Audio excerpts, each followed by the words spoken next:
everybody. Welcome back to Unfiltered and Unashamed. We are here today. I'm not sure when this will air, but it's the beginning of a week.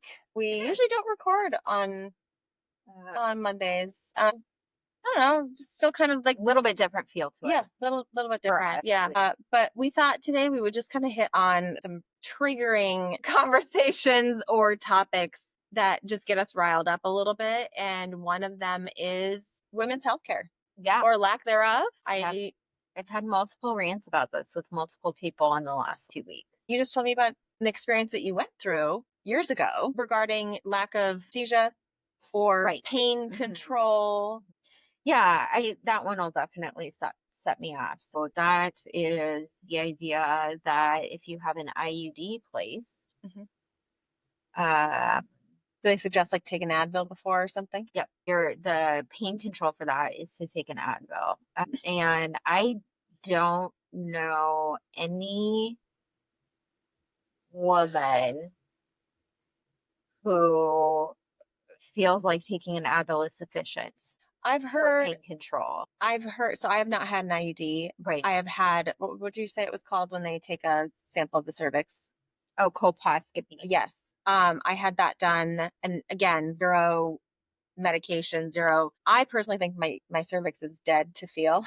Legit, I didn't feel a thing. Nothing. She was like, "You okay?" Yep. I didn't break out in a sweat. I didn't have any feeling towards it. But I've heard stories from many friends. One of them, she said it went so badly that she was afraid she couldn't even drive home. She was in that much pain. Yeah. Yeah. The first time that I had my first IUD placed. So I have not birthed children, which means that my cervix has not ever opened. Right. For a child to correct be delivered. So the first time I had an IUD placed, I was really cocky about it. I was like, I'm tough. I'm gonna walk from the hospital to the clinic. Oh. On a quick 15-minute break and get this placed. Sure. Which I mean, I did do that. I had no idea that they were going to use metal rods to dilate my cervix with zero medication. Because why would they give you the information beforehand, correct? Or did they? Well, I think they told me to take some Tylenol or Advil an hour before or something, which of course I forgot to do. They couldn't give you something to soften your cervix? The first time they did. The next time I could not because I had a colposcopy at the same time. Oh, sure. I can't. So I had a removal, a colposcopy, and then a new IUD placed. All with zero pain medication on board. Other than a dose of ibuprofen. Now, how long does this take? So, I mean, the first one, it probably really only took like 15, 20 minutes. That's a long fucking time. I was in the middle of assessing a client in the ER, walked over for my appointment, had it placed, and then walked back to the ER and finished my assessment. And then about 2 hours later, I was like, I feel like I'm going to throw up. But yeah, rightfully so. And left work. So the next time I scheduled it for the end of the workday so that I didn't have to go back to work. So infuriating. And I don't want this to, I mean, it is a male versus female medical situation. Fortunately. It's not a hate towards the men. It's just a frustrating position that why, if women are in pain because of something to do with their physical body and the feminine parts of their physical body. Right. To be clear. Yep. So that means, periods or pregnancy or what have you. It's just like birth control. There are tons of side effects that go along with all birth controls. If you are in a relationship, and I understand there are so many different facets of just not relationships or whatever, if you're a single woman and you're choosing, but like if you say just out of simplicity, you're in a monogamous relationship and you decide together that you're not ready to have kids. The female is normally the one who then is responsible to prevent that from happening. There's a societal expectation of that. Yes. Right. And that comes with side effects. And what do we hear? We hear, oh my God, she's crazy. Oh, the pill makes her crazy. Oh, she's so emotional. Or women who gain weight when they're on the pill. Well, we don't want that. And it doesn't mean that their significant other is saying that, but society is telling you that that's not okay. There are health risks that go along with it. And and it's all more invasive. Very. Very. Like whether Yep. you're taking a pill, you're doing a ring, Yep. you're doing an IUD, Yep. And you have to or go. you're just going for your yearly physical and you're getting a pap smear. Right. Like it's automatically More invasive. more invasive. Not to say that some of the treatments for men aren't uncomfortable. Sure. By any means. But if we're looking at this strictly from a birth control standpoint, right? Yeah. There's nothing invasive for them regarding birth control. Other than a vasectomy. It's a procedure. It is and a I procedure. won't downplay it. No. Again, it's not nearly as an aggressive procedure as having a tubal. Right. That's a lot more aggressive. I've heard this from girlfriends. I'm on the pill because because basically they want to be responsible for themselves. But I personally was on birth control for, gosh, I don't even know, 6 years. Sorry. Yes. The pill. Okay. Sorry. I'm just trying to clarify. Yeah. There's so many types. There are very many types. I've never had an IUD. The only form of birth control I've done, I did do the Depo-Provera shot, maybe for 9 months. I was not good at going, like scheduling and getting it done at the right time. And then from there, I was just on birth control. And then, of course, different forms of birth control, because the birth control then messed with my hormones and gave me high estrogen and then gave me high prolactin and all these different things that fell into it. And I was like, I'm done. I'm not taking this anymore. I'm lucky I had a partner that we both discussed. We did not want children at the time, but he was willing to wear a condom. We're married and we bought condoms on a regular basis. And you know what? It's a pretty good deal. And it was fine. It was fine. It was totally fine. And I think that shows that it needs to be more of a mainstream conversation, that people need to stop thinking of them as just an STD protector. Right. People need to stop thinking of all forms of birth control as now it's okay for me to have sex with anyone at any time. Yes. Because I'm no longer at risk.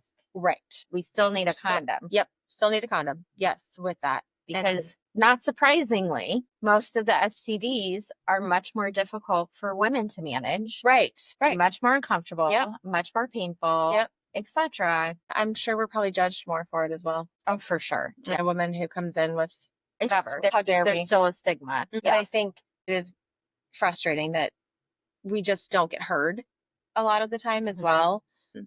And I know for myself, I've had pretty good luck in the medical place of my life where I've had good doctors. I've had doctors that I trust, but I do have the experience of talking to a doctor regarding a situation and them just kind of being like, well, perfect example. It's probably hormones. It's probably hormones years ago. And I know I told you this. This was years ago.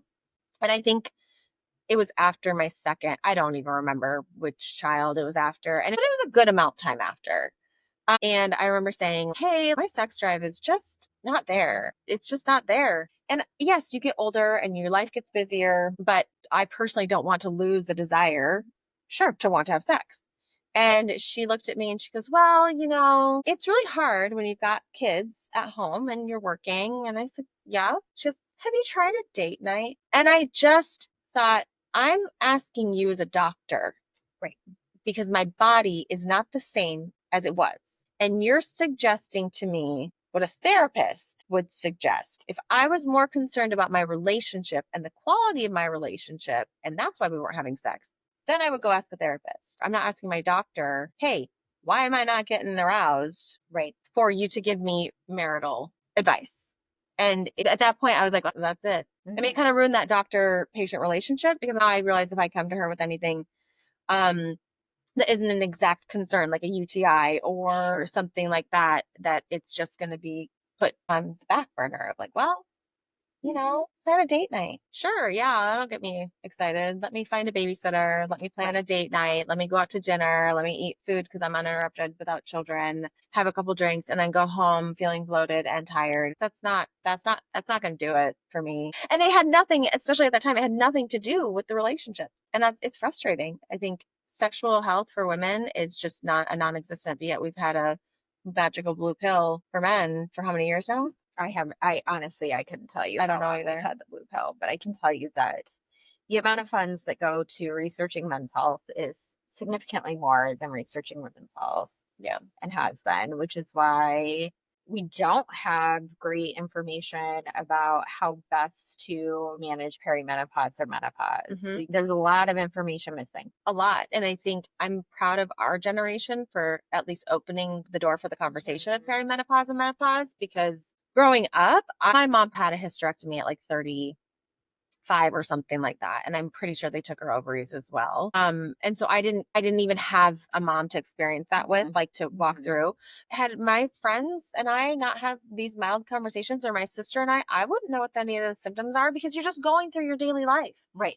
And I think as a female, we're used to being up and down and backwards and sideways and in all of our emotions and feelings. So it's like, oh my gosh, 1 second I'm gassy, 1 second I'm not, 1 second I'm bloated, 1 second I'm not. I mean, like, so we're used to these things, but the fact that now it's going to make these permanent changes in our body, we need to have more understanding of what's going on, because it can make major changes that then affect other things. Absolutely. And I think so many people go unknowing of what that is, and it's sad. Yeah. Yeah. Well, and my mom had a total hysterectomy because she had cancer. Yep. So Take it. Yeah. her perimenopause, menopause that I'm aware of was sudden, and during the time that she was going through radiation and chemotherapy. Right. So like, who's going to tease out what's what? Right. Not even a point. There isn't. Yeah. You just make it through at that point. Right. Yeah. Yeah. So I think that's interesting. I think everyone can kind of get on board with how frustrating that is. And, I don't know how to make the changes in that, except for be your own advocate. Don't back down. If you have a doctor who disregards something, especially when it comes to anything that you truly are concerned about, be your own advocate. Do not, even if you have to walk out of that doctor's appointment and call another doctor, do it, because doctors are humans too. Yep. And they have their own things going on.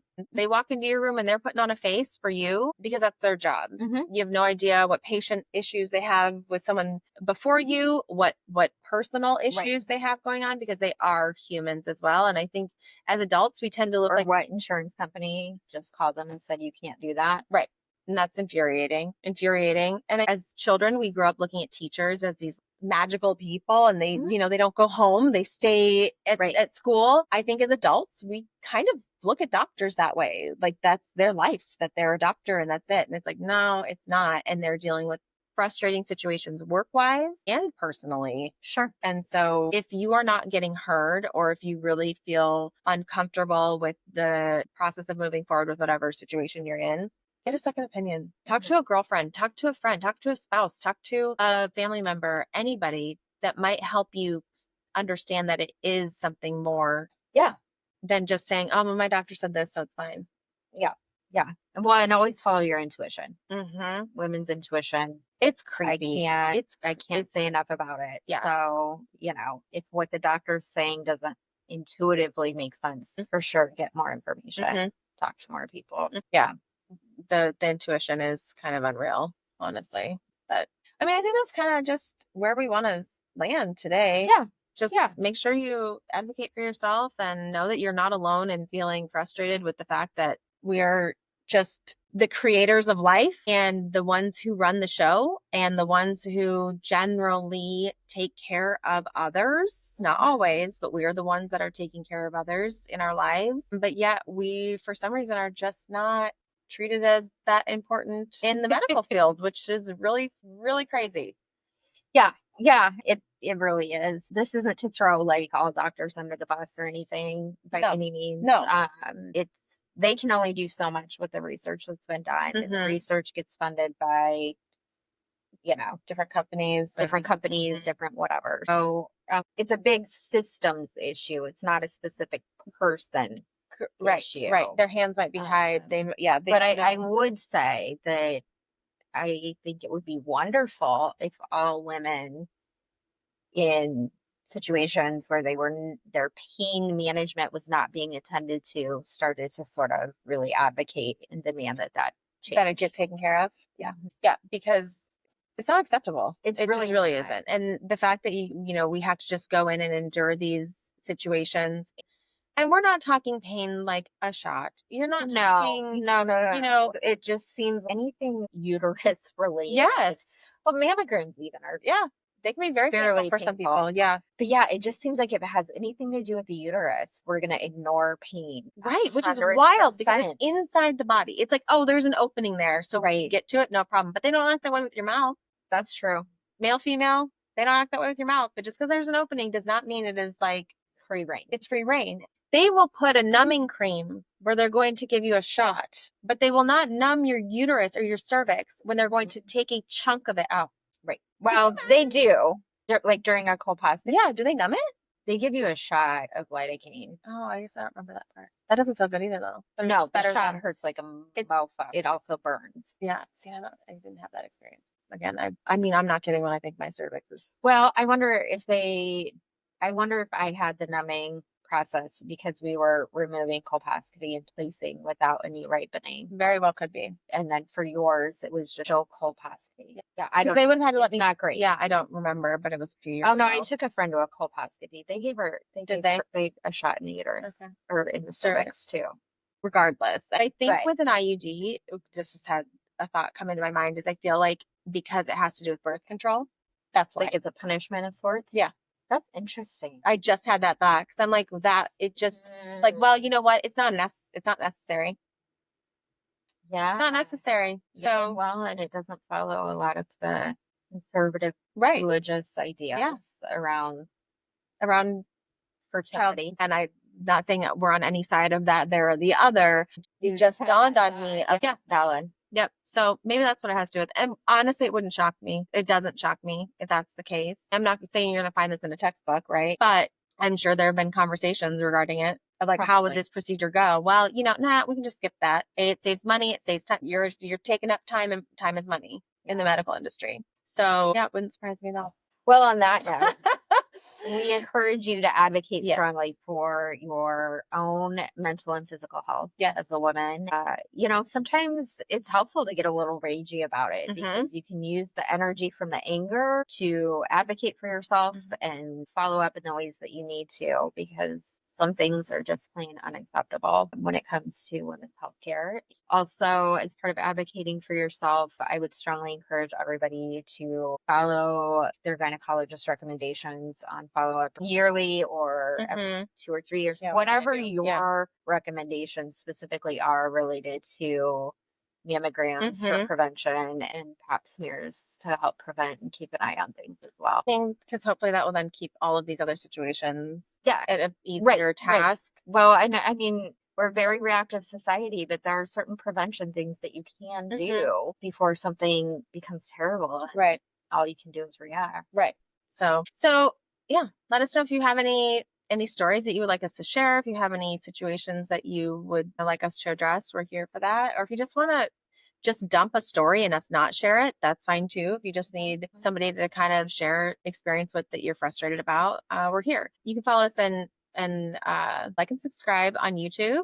Follow us on Instagram at unfiltered.unashamed. Follow us on Spotify, and with the premium Spotify, I think you get the video as well. Otherwise, you just get the audio, which is fine. You don't have to watch us. We're not always doing anything very exciting. And then send us an email. Like, again, if you don't want to do it through a DM on Instagram, and you can email us at unfilteredunashamed@gmail.com. That's right. All right. Well, thanks for joining us today, guys. Have a good one. Bye.